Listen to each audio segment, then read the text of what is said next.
pendapat berbeda atau dissenting opinion. Terhadap putusan Mahkamah Konstitusi aku terdapat pendapat berbeda atau dissenting opinion dari 3 orang hakim konstitusi, yaitu Hakim Konstitusi Saldi Isra, Hakim Konstitusi Eni Nurbaningsih, dan Hakim Konstitusi Arif Hidayat sebagai berikut. Dipersilahkan. Terima kasih Pak Ketua. Saya hanya akan bacakan ringkasan dari dissenting ini. Menimbang bahwa sebelum sampai pada materi pokok atau inti pendapat berbeda atau dissenting opinion, saya akan menguraikan terlebih dahulu berkenaan dengan pemilu yang jujur dan adil sebagai bagian azas atau prinsip fundamental pemilu yang diatur dalam Undang-Undang Dasar 1945 sebagai berikut. Setelah membaca Undang-Undang Dasar 1945 secara komprehensif, dapat dipahami bahwa sistem politik demokrasi yang hendak dibangun adalah demokrasi yang bermartabat dalam kerangka persatuan dan kesatuan bangsa. Untuk itu, Undang-Undang Dasar 1945 menegaskan bahwa pemilu sebagai mekanisme demokrasi harus dijalankan secara jujur dan adil. Hal itu yang menjadi alasan mengapa pasal 22E ayat 1 Undang-Undang Dasar 1945 mengatur azas langsung, umum, bebas, rahasia, jujur, adil, dan berkala setiap 5 tahun sekali sebagai azas pemilu. Norma tersebut merupakan azas atau prinsip dasar kontestasi pemilu yang mesti dilaksanakan agar sistem demokrasi yang dicita-citakan Undang-Undang Dasar 1945 dapat dicapai. Pada saat yang sama juga akan menjadi benteng atau perisai agar demokrasi tidak dibelokkan ke arah sistem politik yang secara esensial bukan sistem politik yang demokratis. Paragraf berikutnya dianggap dibacakan. Berbagai prinsip dan kriteria pemilu jujur dan adil, serta kemungkinan adanya malpraktek yang akan terjadi dalam pemilu sebagaimana telah diuraikan di atas, dapat dipahami tidak cukup sekadar diukur dari aspek aturan dan tersedianya mekanisme penyelesaian masalah hukum pemilu, melainkan juga mencakup aspek kesetaraan hak warga negara dan kontestasi yang bebas serta harus berada dalam level yang sama, same level of playing field. Dengan demikian, persaingan yang bebas dan adil antar peserta dimaknai sebagai suatu kontestasi yang harus dimulai dan berada pada titik awal yang satu level atau sama level. Tak hanya itu, dalam kontestasi, persaingan yang adil dan jujur dipahami pula sebagai upaya menempatkan hak pilih warga negara sebagai hak konstitusional atau constitutional rights yang harus dihormati secara setara tanpa adanya sikap dan tindakan curang di dalamnya. Berdasarkan kerangka teori sebagaimana diulas di atas, maka konsep pemilu jujur dan adil yang dikehendaki Undang-Undang Dasar 1945 dapat dibagi menjadi 2, yaitu pemilu jujur dan adil secara prosedural, serta pemilu jujur dan adil secara substansial. Selanjutnya dianggap dibacakan. Melampaui batas keadilan prosedural, azas jujur dan adil dalam pasal 22E ayat 1 Undang-Undang Dasar 1945 tidak hendak berhenti pada batas keadilan prosedur semata. Jujur dan adil dalam norma konstitusi tersebut menghendaki sebuah keadilan substantif. Bila mana hanya sebatas keadilan prosedural, azas pemilu jujur dan adil dalam Undang-Undang Dasar 1945 tersebut tidak akan pernah hadir. Sebab pemilu pada masa Orde Baru pun berjalan memenuhi segala prosedur yang ada, yang dilaksanakan memenuhi standar mekanisme yang ditentukan dalam Undang-Undang Pemilu ketika itu. Namun secara empirik, pemilu Orde Baru tetap dinilai curang, karena secara substansial pelaksanaan pemilunya berjalan dengan tidak fair, baik karena faktor pemihakan pemerintah pada salah satu kontestan pemilu, maupun karena faktor praktek penyelenggaraan pemilu yang tidak memberi ruang kontestasi yang adil bagi semua kontestan pemilu. Oleh karena itu, azas jujur dan adil dalam norma pasal 22E ayat 1 Undang-Undang Dasar 1945 menghendaki sebuah keadilan dan kejujuran pemilu yang lebih material. Jujur dan adil yang dikehendaki bukan hanya sekadar sikap patuh pada aturan, melainkan sikap tidak berlaku curang, tidak berbohong, dan tidak memanipulasi atau memanfaatkan celah hukum atau kelemahan aturan hukum yang ada untuk melakukan tindakan yang secara esensial merupakan praktek curam dalam sebuah kontestasi. Artinya, jujur dan adil dalam pemilu yang diinginkan konstitusi mencapai sesuatu yang bersifat hakiki dari arti kejujuran keadilan itu sendiri. Dalam arti, ukuran kejujuran dan adil bukan sebatas melihat dari sisi formalitas prosedur hukum, melainkan juga mencakup aspek yang berada di atas hukum, yaitu etika in casu etika dalam kontestasi pemilu. Etika dimaksud meliputi aspek bagaimana aturan main pemilu dirumuskan, proses pelaksanaan yang tunduk pada sikap jujur dari semua pihak, dan kehendak untuk menahan diri oleh semua pihak untuk tidak memanfaatkan kelemahan hukum pemilu untuk berlaku curang.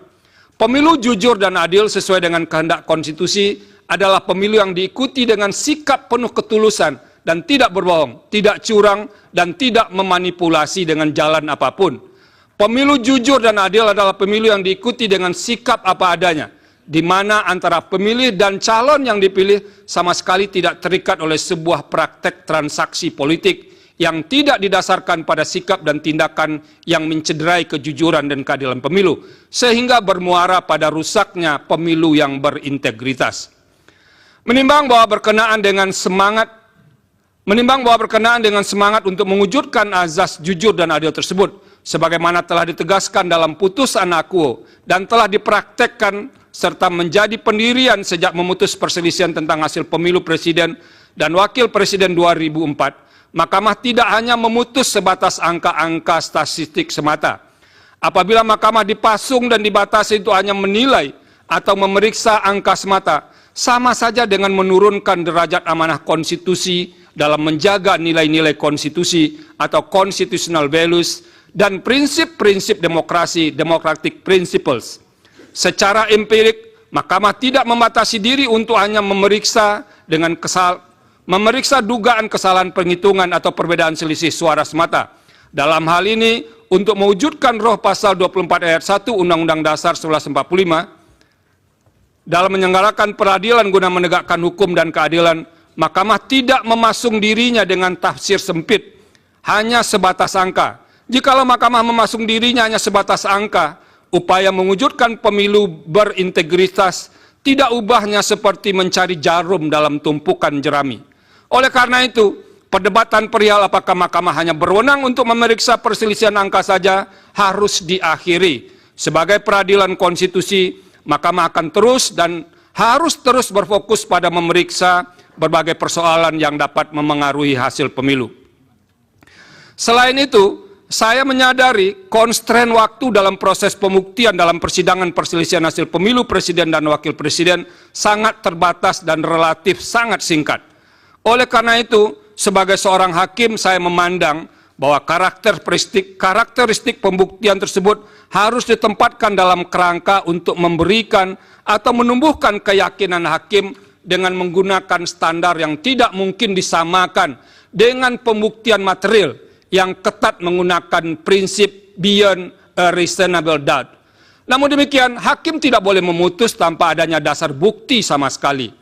Akan tetapi seorang hakim konstitusi dapat memutus sepanjang bukti yang ada dan fakta yang diperoleh dalam persidangan masih relevan serta menambah keyakinan pada diri hakim dalam menjalankan fungsi peradilan konstitusi sebagai amanat pasal 24C ayat 1 Undang-Undang Dasar 1945. Menimbang bahwa sekalipun tidak tunduk pada persoalan angka semata, dalam putusan aku, Mahkamah telah menyatakan permohonan pemohon tidak beralasan menurut hukum untuk seluruhnya. Terhadap pertimbangan hukum Mahkamah dalam menanggapi dalil-dalil pemohon, pada pokoknya saya memiliki posisi hukum serupa pada sebagian isu tersebut, terkecuali untuk beberapa persoalan yang menjadi tumpuan perhatian saya, termasuk sebagian argumentasi dalam permohonan. Ada dua hal yang membuat saya mengambil haluan untuk berbeda pandangan dengan pendapat mayoritas majelis hakim, yaitu dalam satu, persoalan mengenai penyaluran dana bantuan sosial yang dianggap menjadi alat untuk memenangkan salah satu peserta pemilu presiden dan wakil presiden. Dua, perihal keterlibatan aparat negara, pejabat negara atau penyelenggara di sejumlah daerah Karena tidak mudah untuk membelahnya secara tegas, kedua masalah tersebut akan diuraikan secara berkelindan sebagai berikut. Bahwa pemohon mendalilkan persoalan di atas dalam uraian yang tersebar dalam sebagian besar permohonan, tanpa bermaksud menyederhanakan permasalahan tersebut, melainkan mempermudah dalam menjawab dalil permohonan. Saya tidak akan menanggapinya dengan memperinci setiap uraian dalil dalam permohonan. Saya mengambil inisiatif untuk menanggapi dalam dua bahagian besar. Pertama, melihat aspek dalil dan fakta yang dikemukakan secara konkret dan spesifik, kemudian melihatnya secara umum dalam konteks pengelolaan anggaran negara dan pelaksanaan program pemerintah dalam kurun waktu yang berdekatan dengan penyelenggaraan pemilu. Dalam permohonannya, pemohon mengungkapkan fakta dan kejadian tertentu secara spesifik, yaitu dukungan yang diberikan Presiden terhadap pihak terkait, pasangan calon Presiden dan Wakil Presiden nomor urut 2. Dukungan dimaksud sebagaimana dalil pemohon dilakukan dengan cara mengalokasikan anggaran negara tertentu dan diwujudkan melalui pelaksanaan program pemerintah berupa penyaluran dana bantuan sosial. Ditambahkan oleh pemohon, salah satu mekanisme penyaluran dana bantuan sosial dilakukan dan atau dikemas beriringan dengan kunjungan kerja Presiden ke beberapa daerah.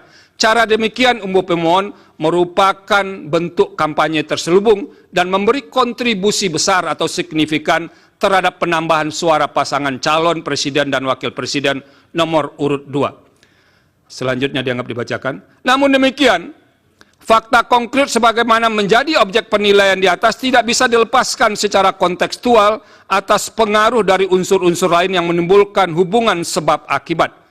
Sebagaimana membaca teks, maka membaca tidak hanya melihat pada huruf mati yang ada di hadapannya, melainkan harus pula mengetahui latar belakang susunan kata dan kalimat untuk dapat memahami makna dari teks dimaksud.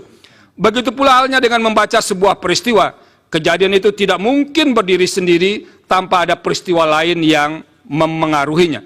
Oleh karena itu, saya akan menilai dalil yang diutarakan pemohon mengenai penyaluran dana bantuan sosial yang dikaitkan dengan pengaruhnya bagi penambahan suara pasangan calon yang mendapat dukungan Presiden secara kontekstual.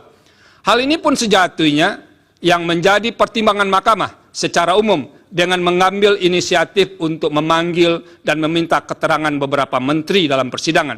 Saya percaya mahkamah pun ingin menggali lebih dalam terhadap dalil-dalil dan fakta yang diungkapkan oleh pemohon dan memeriksa silang dalil tersebut kepada pihak yang berwenang berkenaan dengan penyaluran dana bantuan sosial dikaitkan dengan unsur-unsur lain yang menimbulkan relasi sebab akibat.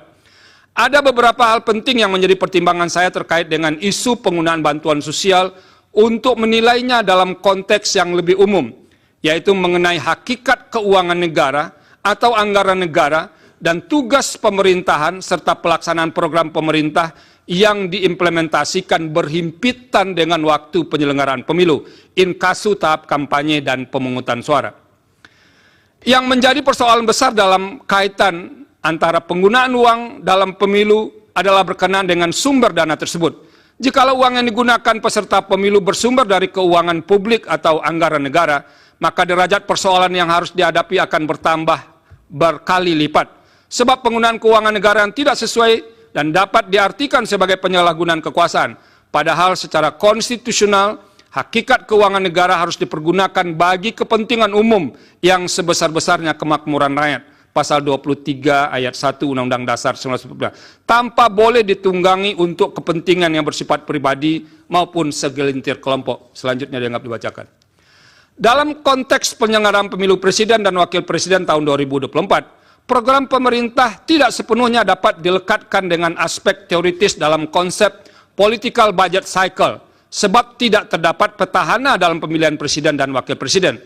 Presiden yang saat ini memegang jabatan tidak menjadi peserta pemilu, meskipun sebagai pribadi orang yang sedang memegang jabatan tersebut tetap memiliki hak untuk memberikan dukungan politiknya kepada salah satu pasangan calon peserta pemilihan.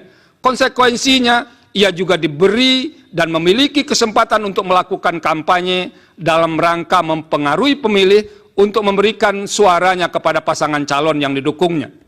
Akan tetapi, dukungan tersebut semestinya adalah dalam kapasitasnya sebagai pribadi, dan bukan sebagai pemegang kekuasaan pemerintah yang masih harus menyelesaikan program-program pemerintahannya.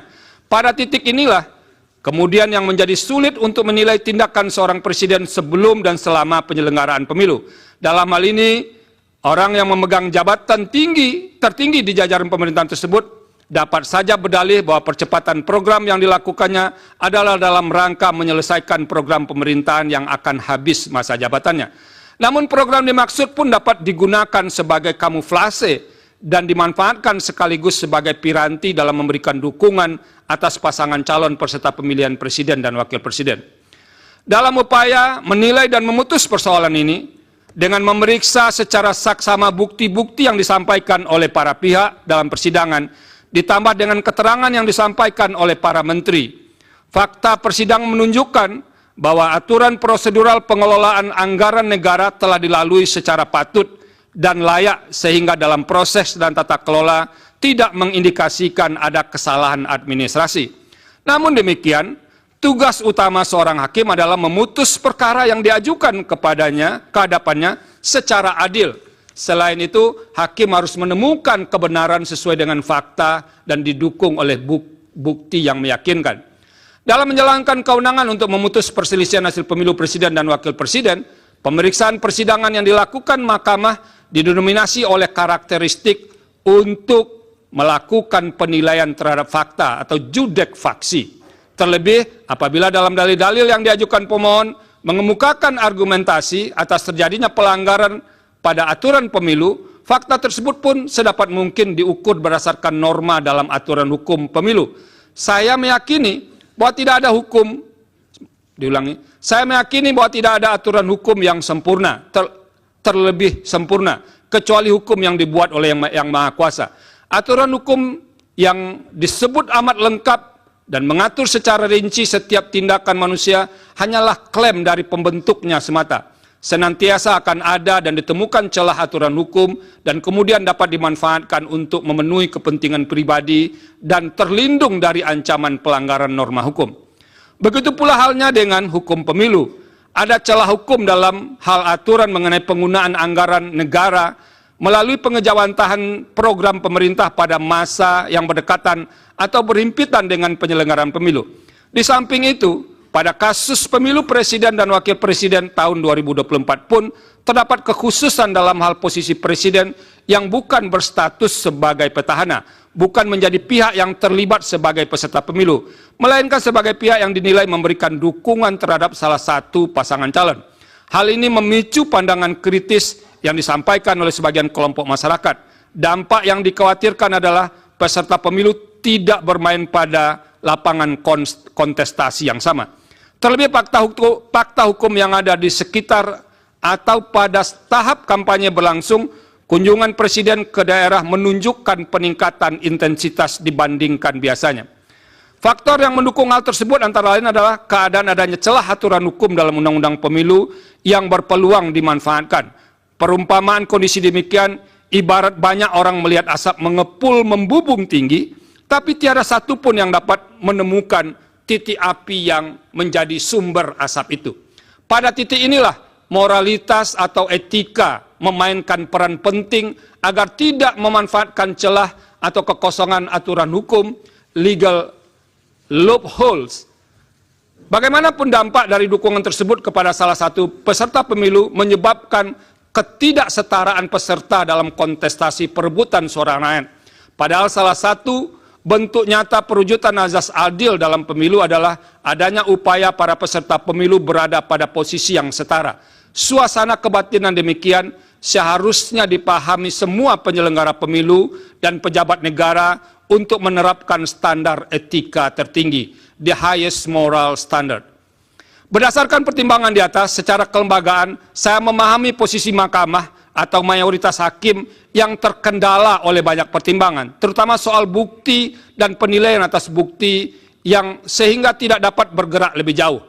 Namun demikian, secara pribadi, sebagai hakim, saya memiliki keyakinan yang berbeda.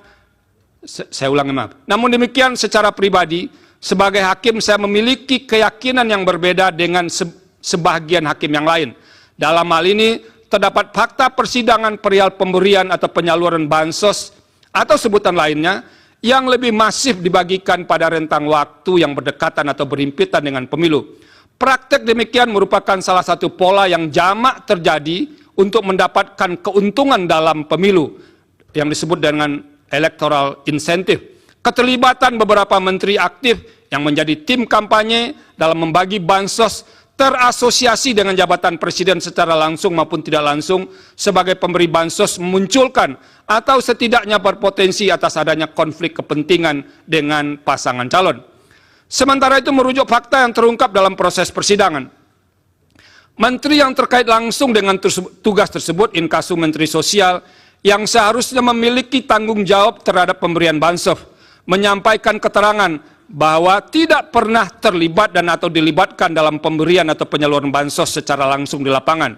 Selain itu diperoleh pula fakta dalam persidangan bahwa terdapat sejumlah menteri aktif yang membagikan bansos kepada masyarakat, terutama selama periode kampanye. Kunjungan ke masyarakat itu hampir selalu menyampaikan pesan bersayap yang dapat dimaknai sebagai bentuk dukungan atau kampanye terselubung bagi pasangan calon tertentu. Padahal ketika kegiatan para menteri membagikan dana bansos atau dana lain yang berasal dari APBN, norma pasal 281 ayat 1 Undang-Undang Pemilu antara lain menyatakan, menteri harus memenuhi ketentuan, tidak menggunakan fasilitas dalam jabatannya, kecuali fasilitas pengamanan bagi pejabat negara, sebagaimana diatur dalam ketentuan peraturan perundang-undangan, dan menjalani cuti di luar tanggungan negara. Berdasarkan pertimbangan hukum dan fakta tersebut, pembagian bansos atau nama lainnya untuk kepentingan elektoral menjadi tidak mungkin untuk dinafikan sama sekali. Oleh karena itu, saya mengemban kewajiban moral atau moral obligation untuk mengingatkan guna mengantisipasi dan mencegah terjadinya pengulangan atas keadaan serupa dalam setiap kontestasi pemilu. Terlebih dalam waktu dekat yang hanya berselang berbilang bulan dan akan dilaksanakan pemilihan kepala daerah dan wakil kepala daerah serentak secara nasional. Penggunaan anggaran negara atau daerah oleh petahana, pejabat negara, atau oleh kepala daerah demi memenangkan salah satu peserta pemilihan yang didukungnya dapat dimanfaatkan sebagai celah hukum dan dapat ditiru menjadi bahagian dari strategi pemilihan. Dengan menyatakan dalil akuo terbukti, maka akan menjadi pesan jelas dan efek kejut, deterrent efek kepada semua calon kontestan dalam pemilihan kepala daerah dan wakil kepala daerah bulan November 2024 yang akan datang untuk tidak melakukan hal serupa. Dengan demikian, saya berkeyakinan bahwa dalil pemohon terkait dengan politisasi bansos beralasan menurut hukum. Bahwa dalam kaitan dengan dalil di atas, pemohon mengemukakan beragam tindakan yang dilakukan oleh aparat atau penyelenggara negara disertai dengan alat bukti untuk mendukung argumentasinya. Dalam persidangan, termohon telah menyampaikan sanggahan terhadap beberapa dalil yang disampaikan pemohon, dan Bawaslu serta pihak terkait pun telah memberikan keterangan serta bantahan ihwal dalil akuo. Salah satu posisi atau jabatan pemerintah yang kerap muncul dalam fakta persidangan adalah persoalan netralitas penjabat atau PJ kepala daerah dalam proses pemilu. Sebagaimana kita pahami, PJ kepala daerah yang terdapat di sekitar PJ kepala daerah yang terdapat di sekitar tahapan pemilu 2024, ini maaf tolong diperbaiki 2024, termasuk pemilu presiden dan wakil presiden merupakan konsekuensi masa transisi menuju penyelenggaraan pemilihan kepala daerah dan wakil kepala daerah serentak pada bulan November 2024. Sebagai PJ kepala daerah, mereka bukan berasal dari hasil pemilu, tapi ditunjuk oleh pejabat yang berwenang, inkasu Menteri Dalam Negeri atau Presiden. Secara normatif, eksistensi PJ kepala daerah didasarkan pada norma 201 ayat 9, ayat 10, dan ayat 11 Undang-Undang 10 2016.